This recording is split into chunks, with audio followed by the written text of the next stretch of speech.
Roof tile is a classic elegance made of clay, ceramic, concrete, or slate tiles that survive the harsh weather conditions like in the Philippines.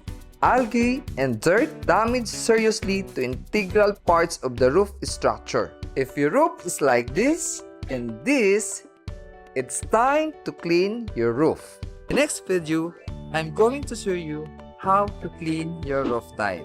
This video is for you. Prepare to start cleaning of roof tiles. There are 3 pieces of advice before you start cleaning of your roof. Pero bago yan, please don't forget to like and subscribe. First, try and always walk where tiles overlap. The roof surface gets slippery while you are cleaning. So make sure you install a lifeline, wear a full body harness, and wear non-slippery shoes. Use CASPAR anti-moss spray on roof tiles. CASPAR Moss Solution. Yes, the best. Apply the CASPAR anti-moss spray across all the tiles on your roof. Always start on one side and walk backward and side when spraying.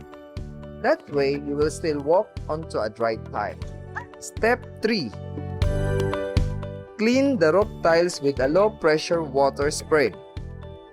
Using a high-pressure washer could cause more damage. The manual method of cleaning roof tiles is to brush off the moss, algae, and dirt by hand. The roof is the crown of your house, so please maintain it. Safety is a way of life. See you next week. Please visit www.casparroofing.ph or Casparsteel Roofing Incorporated in our Facebook page. And remember, if you want strong, durable, and built to last, all you have to do is raise the roof.